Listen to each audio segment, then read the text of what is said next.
Lecteur du soir, bonsoir. Le générique.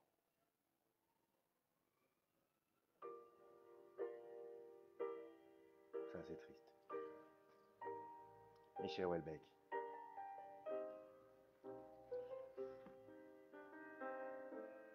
Alors, il y a un truc qui m'énerve avec mon téléphone, c'est que en fait le ciel est beau, mais il fait la mise au point sur ma tronche. Je vous montre, hein. C'est mieux, non?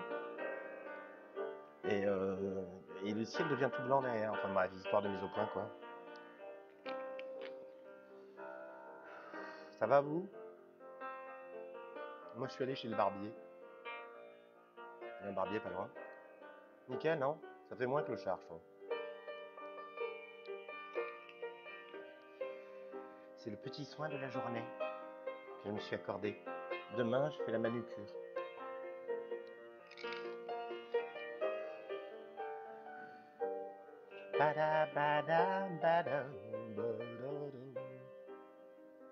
J'avais essayé de traduire cette chanson. Intraduisible. Enfin, j'y arrivais pas, quoi. Elton John, hein, pour les vieux de la vieille qui connaissent la chanson, à tous les sens du terme. Bon, donc Michel Houellebecq, on s'en fait une deuxième tranche. Bah, hier, on s'est fait une bonne tranchonnette, quoi. Bon, allez, on y va. Faut bosser un petit peu, quoi. Excusez-moi. C'est bizarre, quand je passe à la vaporette, je tousse. Ça pourrait être un verre de Houellebecq. Quand je passe à la vaporette, je tousse. J'aime voir les grands yeux qui traînent sur ta frimousse. Alors, hier on avait fini avec du lourd. Là, ça j'aime bien. Bon, là on va dans le trivial et puis il fait quelque chose là, vous allez voir. J'étais seul au volant de ma Peugeot 104. Ouais, je reprends. J'étais seul au volant de ma Peugeot 104. Avec la 205, j'aurais eu l'air plus frime. Il pleuvait sans arrêt et je déteste me battre. Il me restait 3 francs et 55 centimes. J'ai hésité devant l'embranchement de Colmar. Était-il bien prudent de quitter l'autoroute? Sa dernière lettre disait: j'en ai carrément marre de toi et tes problèmes, ta connerie me dégoûte. Nos relations, en bref, avaient connu un froid.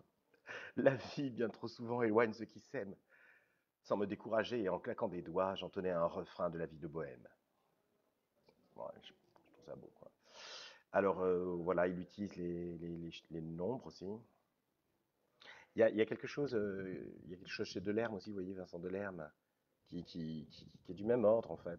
Il y a peut-être quelque chose qu'on reconnaîtra plus tard comme traversant l'époque, hein. Enfin sans doute, qu'on voit pas, mais qui serait vers là, quoi. Ces histoires de Peugeot 404, de noms de rues, que les poètes ne faisaient, ils faisaient pas ça au 19e, hein. Euh, là, je suis tombé sur un bon morceau. Les Allemands sont des porcs, mais ils savent faire des routes. Comme disait mon grand-père, esprit fin et critique. J'étais un peu tendu, la fatigue sans doute. J'accueillis avec joie le bitume germanique. Ce voyage peu à peu tournait à la déroute. Je me sentais au bord de la crise hystérique. J'avais assez d'essence pour atteindre Francfort. Là, très certainement, je me ferais des amis, et entre deux saucisses, nous braverions la mort, nous parlerions de l'homme et du sens de la vie. Dépassant 2 camions qui transportaient des viandes, ravi par ce projet, je chantonnais des hymnes. Non, rien n'était fini. La vie et ses offrandes s'étendaient devant moi, incertaines et sublimes. Énorme, Michel. Énorme, Michel. Il est très très fort, Michel. Moi, je trouve qu'il est très très fort. Alors, là, il est né en 1958. Ça lui fait quel âge? Et là, le livre, j'aurais dû le faire dans la première vidéo, mais le livre que je suis en train de lire, c'est le recueil de 3 recueils. Donc, le recueil s'appelle Poésie. C'est 3 recueils: Le sens du combat, La poursuite du bonheur et Renaissance. Donc là, on est dans, je crois, dans La poursuite du bonheur, dans notre lecture en diagonale. Et il est né en 58. Qu'est-ce que ça veut dire, ça, être né en 58? Alors là, il y en a un hyper célèbre qui s'appelle L'amour, l'amour, et qui a été mis en musique par Burgala. Je mettrai le lien en commentaire. Pour que vous l'écoutiez, c'est très beau. Bon, moi, ça fait moins bien le lire. Dans un ciné... Quoique non, il n'a pas été mis en musique par Burgala, il a été lu par Blanche Gardin. Pas mal. Mais bon, peut-être que je peux faire aussi bien que Blanche Gardin, parce qu'elle a bien lu, mais pas non plus. Dans un ciné porno, des retraités poussifs contemplaient, sans y croire, les ébats mal filmés de deux couples lascifs. Il n'y avait pas d'histoire. Et voilà, me disais-je, le visage de l'amour, l'authentique visage. Certains sont séduisants, ils séduisent toujours, et les autres surnagent. Il n'y a pas de destin, ni de fidélité, mais des corps qui s'attirent. Sans nul attachement et surtout sans pitié, on joue et on déchire. Certains sont séduisants et partant très aimés, ils connaîtront l'orgasme. Mais tant d'autres sont lasses et n'ont rien à cacher, même plus de fantasmes, juste une solitude aggravée par la joie impudique des femmes. Juste une certitude. Cela n'est pas pour moi un obscur petit drame. Ils mourront, c'est certain, un peu désabusés, sans illusion lyrique. Ils pratiqueront à fond l'art de se mépriser. Ce sera mécanique. Je m'adresse à tous ceux qu'on n'a jamais aimés, qui n'ont jamais su plaire. Je m'adresse aux absents du sexe libéré, du plaisir ordinaire. Ne craignez rien, amis. Votre perte est minime. Nulle part l'amour n'existe. C'est juste un jeu cruel dont vous êtes les victimes. Un jeu de spécialistes.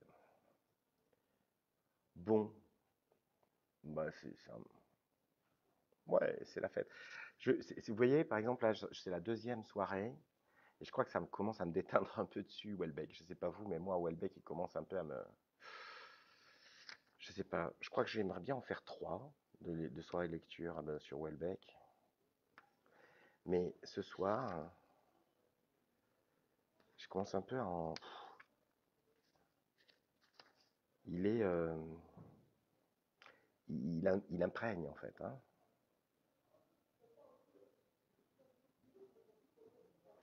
Alors là, je continue, je survole plein de trucs beaux, des morceaux beaux. Pour la 20e fois, je prends mon téléphone, je n'ai plus rien à dire, mais je peux écouter. Suivre la vie des gens et m'y intéresser. Pour la 20e fois, je ne trouve personne. J'ai acheté du pain et du fromage en tranches. Ça devrait m'éviter de crever mon œil droit. Les aliments gargouillent. Je crois qu'on est dimanche, le temps heureusement est modérément froid. Bon, ça c'est moins bien. Je pars un peu en couille, quoi.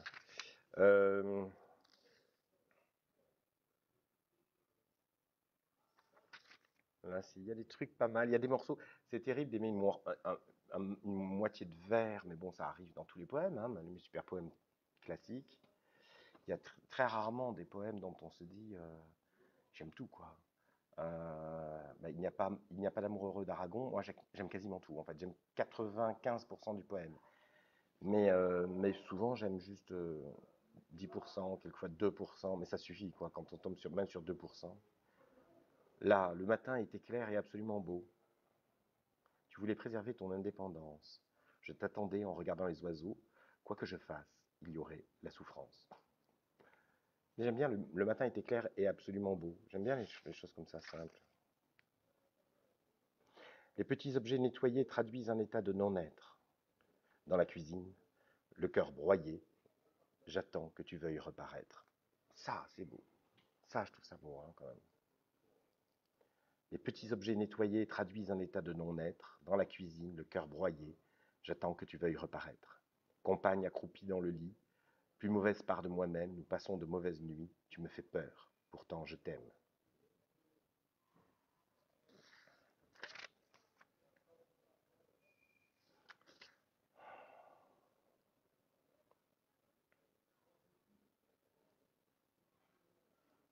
Là, je ne désire plus qu'une paix sans victoire. C'est ça. Il y a plein de gens quand même, je trouve, qui sont, qui font une compétition. Ouais, compétition dans la carrière, mais il y en a plein, ils sont en compétition dans leur couple. Bon, c'est pas des couples qui durent, hein. Ou alors c'est des couples qui durent, il y en a un qui agonise en fait pendant longtemps jusqu'à ce qu'il crève. C'est bizarre. Les gens qui rentrent sur un couple, dans un couple comme on rentre dans un ring en fait. C'est même pas que ils ont lâché sur l'ambition d'harmonie, de paix, d'amour mutuel, c'est que c'est pas du tout leur kiff quoi. Ils viennent pour je vais te montrer moi. Puis après c'est enrobé quoi. C'est enrobé avec du féminisme souvent pour les femmes, pas toujours. Pour les hommes c'est enrobé avec du machisme, puisque l'équivalent du machisme c'est le féminisme. Oh, qu'est-ce qu'il a dit? Oh, il a dit l'équivalent du machisme, c'est le féminisme. Oh, mon Dieu, il a raison en plus. Alors, je sentais battre en moi un monde de désir. Et le samedi soir, je regardais ma gueule. Je n'osais pas danser, je n'osais pas partir, personne ne m'embrassait. Je me sentais bien seul. Je me méprisais tant que je voulais mourir, ou vivre des moments forts et exceptionnels. Aujourd'hui, je m'efforce de ne pas trop souffrir. J'approche de la fin. Je rejoins le réel.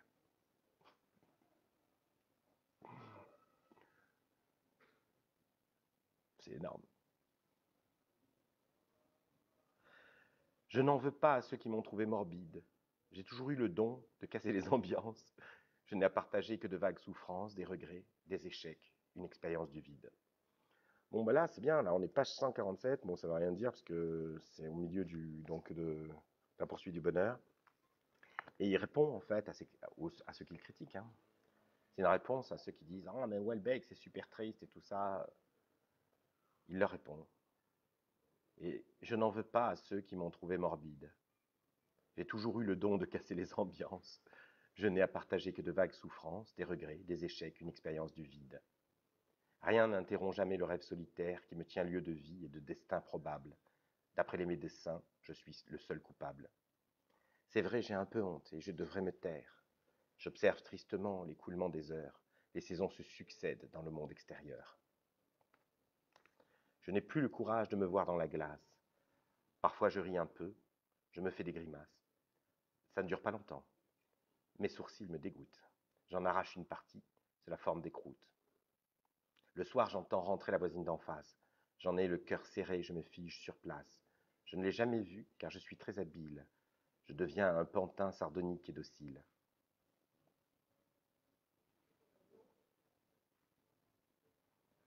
La nuit tranquillement s'insinue dans la cour. Derrière mes carreaux, je contemple la plante. Je suis vraiment content d'avoir connu l'amour. Je me suis démoli pour une chose vivante.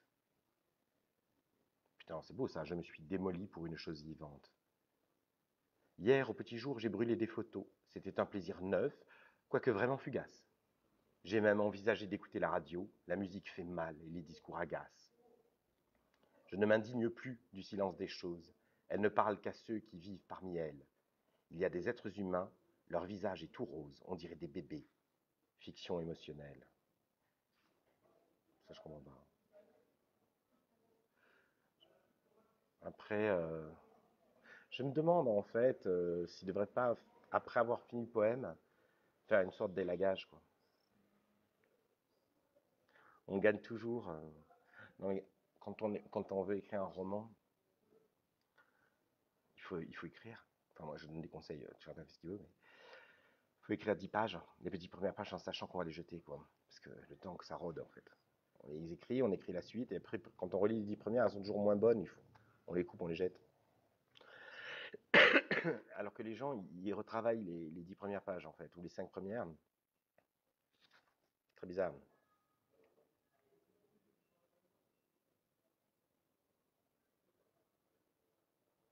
Les regards qu'ils se jettent comme un combat de chiens. C'est beau, ça. Pouh.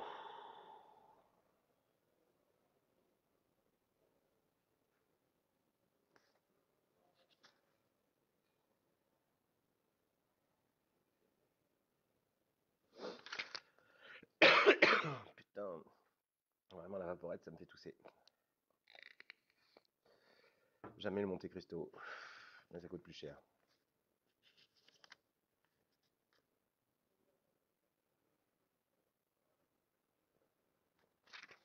Bon, j'aimerais trouver un autre. Il y a que des choses du même acabit qui est vraiment, c'est vraiment très beau, quoi. Il a sa note, hein.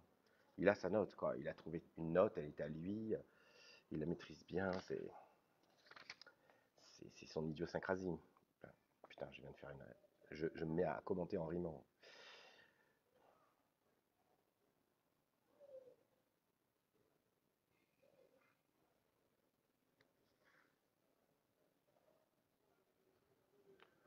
Bon, encore, voilà, encore de l'amour déçu.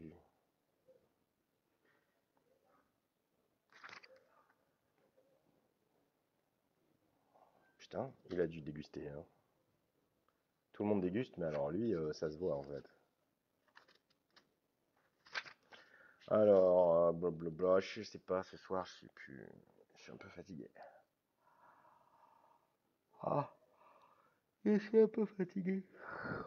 Je vois passer des gens que je connais dans mon quartier qui s'en vont en direction de leur atelier. Là encore, putain, encore, je fais des rimes. Ils ne savaient pas qu'ils avaient un atelier pas loin. C'était bizarre. Du coup, je suis tranquille, tranquille à une terrasse. Je vois des gens qui s'y font là. Je suis dans un endroit, il y a plein d'ateliers en fait, mais je savais pas que leur atelier était là. Il y en a un, je l'ai appelé, mais il écoutait de la musique et il mangeait un sandwich en même temps. Puis après, je me suis dit pourquoi je l'appelle.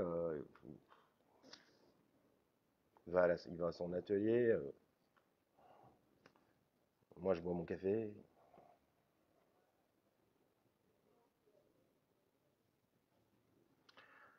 Alors là, les immatériaux, putain, c'est un titre un peu fou.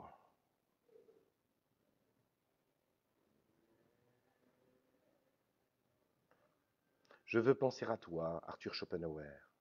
Je t'aime et je vois dans le reflet des vitres. Le monde est sans issue et je suis un vieux pitre. Il fait froid, Dieu la terre.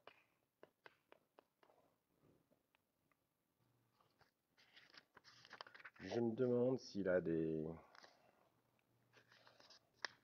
Ah là, c'est toujours. Là, il commence à me péter le moral, là, même à l'intérieur de la lecture, là, ce soir. Je continue de descendre les marches, là. C'est dangereux, la lecture, en fait. Hein. C'est très bizarre, d'ailleurs. Moi, il y a des musiques tristes qui me donnent la pêche, mais il n'y a aucune lecture triste qui me donne la pêche. C'est bizarre. C'est bizarre.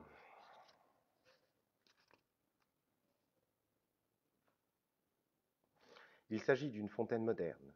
L'eau s'écoule entre les hémisphères gris. Elle tombe avec lenteur d'un hémisphère à l'autre. Entre les sphères, elle ne pourrait que glisser, mais le choix de l'architecte s'avère plus fin. L'eau remplit progressivement les hémisphères supérieurs, ceux-ci remplis, il dégoutte doucement vers les hémisphères inférieurs. Au bout d'un temps qui me paraît variable, tout se vide d'un seul coup. Puis l'eau coule à nouveau et le processus reprend. Avons-nous affaire à une métaphore de la vie? J'en doute. Plus probablement, l'architecte a-t-il voulu mettre en scène sa vision du mouvement perpétuel, comme beaucoup d'autres. Comme beaucoup d'autres. Et il y a une puissance aussi du mépris. C'est-à-dire c'est pas un mépris acrimonieux, c'est pas un mépris ouais, rageux, pas un mépris énergique, mais il y a clairement du mépris pour tout le monde, même pour lui-même, mais c'est une poésie du mépris quand même.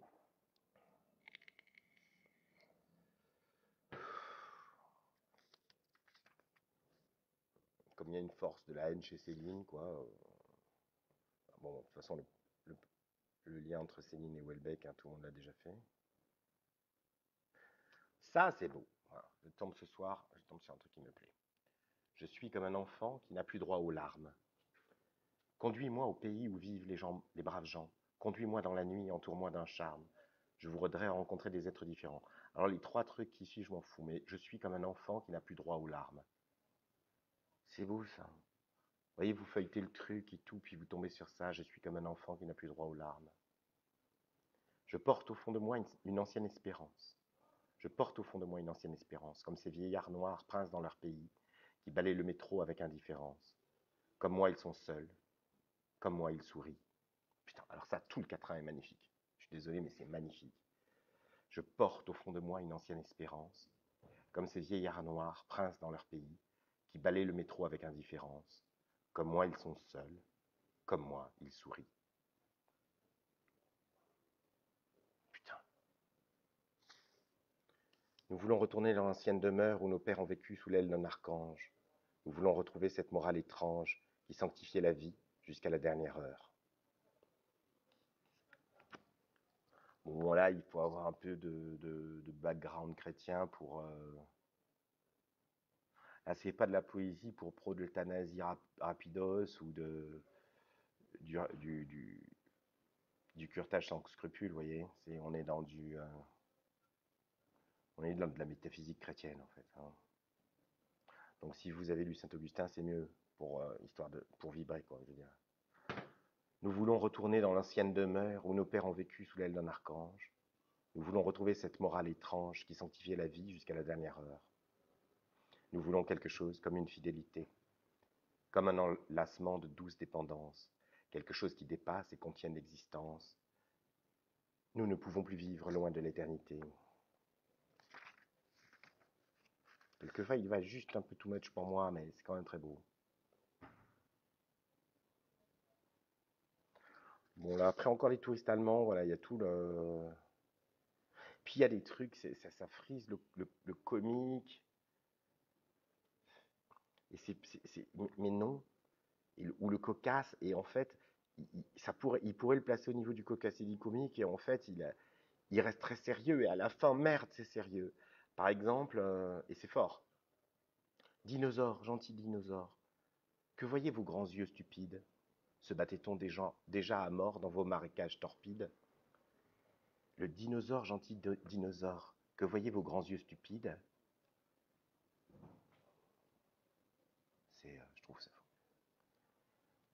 Je trouve ça ultime, quoi. Là, je suis tombé sur un bon petit morceau, là. Boule de sang, boule de haine, pourquoi tous ces gens réunis? C'est la société humaine. La nuit retombe sur Paris. Pendant que dans l'azur fictif se croisent les euromissiles, un vieux savant à l'œil plaintif examine quelques fossiles. Dinosaures, gentils dinosaures, que voyez vos grands yeux stupides? Se battait-on déjà à mort dans vos marécages torpides? Y a-t-il eu un âge d'or? Une bonne foi naturelle, une bonne loi naturelle? Une bonne loi naturelle? Répondez, gentils dinosaures, pourquoi la vie est si cruelle? Aux confins du désert Mojave vit un cactus bimillénaire. Il a poussé sur de la lave, serein comme un dieu tutélaire. À l'équinoxe de printemps, au temps où la terre bascule, les Indiens s'agenouillent devant toute la nuit, et la nuit brûle de leurs incantations vibrantes comme la langue d'un serpent. De leur voix hachée et stridente, ils essaient de dompter le temps, de le forcer à se plier, à refermer enfin sa courbe. Un jour viendra, disent les sorciers, où le temps, tortué et fourbe, finira par être piégé. Bon, ça me fait chier, là. Par contre, j'aime bien. Aux confins du désert Mojave vit un cactus bimillénaire, il a poussé sur de la lave, serein comme un dieu tutélaire, je trouve ça bien. Mais c'est quand même le coup du dinosaure. Là, moi, bah voilà, on va s'arrêter là-dessus. Je suis fatigué. Mais je veux relire les quatrains du dinosaure. On va appeler ça les quatrains du dinosaure. Parce que ça, c'est ma surprise du soir. Je m'en souvenais pas, en fait. Boule de sang, boule de haine. Pourquoi tous ces gens réunis? C'est la société humaine. La nuit retombe sur Paris. Pendant que dans l'azur fictif se croisent les euromissiles, un vieux savant à l'œil plaintif examine quelques fossiles. Dinosaures, gentils dinosaures, que voyez vos grands yeux stupides? Se battait-on déjà à mort dans vos marécages torpides? Y a-t-il eu un âge d'or? Une bonne loi naturelle? Répondez, gentils dinosaures, pourquoi la vie est si cruelle? Honnêtement, mais ce mec est une tuerie, mais une tuerie mortelle, quoi. Bon, alors, il me faut mettre mon générique. Et malheureusement, ma suédoise a dégagé. C'est vraiment n'importe quoi, ces lectures. C'est pas, techniquement, ça suit pas, quoi. Voilà.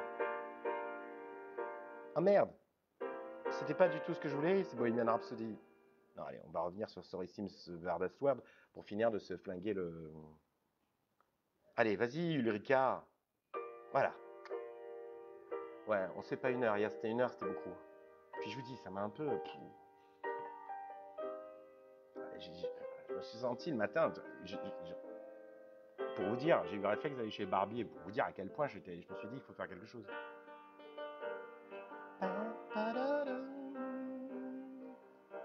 C'est une chanson absurde parce que personne ne dit pardon. Vous avez remarqué? Sorry seems to be the hardest word. Pardon semble le mot le plus difficile à dire. Oui, mais plus personne ne le dit en 2020. Les gens, m'excuse pas, je dis pas pardon, je ghost. Ils ghostent les gens. Ils disent plus pardon.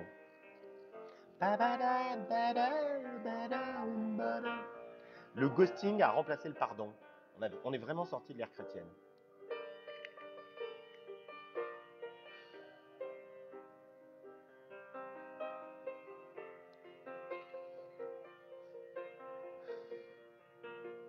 Je crois que j'aimerais bien venir avec des potes, mais vous voyez, genre qu'il y ait deux personnes, ça serait pas sympa. Et puis on lit des morceaux, on discute, et je me dis que ça serait une bonne idée, mais je sais pas.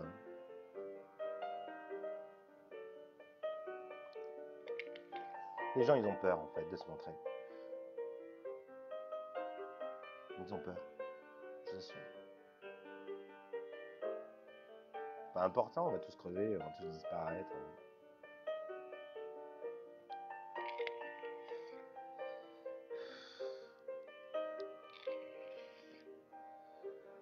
Badam, bam, bam, badam, badam. Bon, mais la reprise là est un peu longue. C'est comme Welbeck ce soir, je me sens pas de finir la chanson, je me sens pas de continuer les poèmes. Ça y est, il m'a convaincu que la lassitude avait un...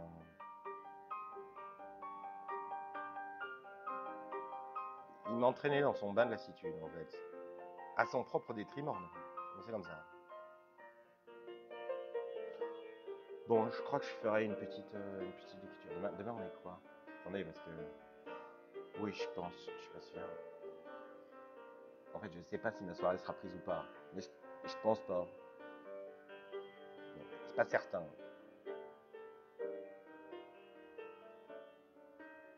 Ouais, et puis on va s'arrêter. Et puis derrière, je vais lire un truc. Hein? Je vais lire un truc plus. Y a-t-il eu un âge d'or, une bonne loi naturelle? Répondez, gentil dinosaure. Pourquoi la vie est si cruelle? Faut que je lise quelque chose qui me donne plus de peps. Allez, ça n'en finit pas de finir. Il faut trancher. Je vous embrasse. À demain.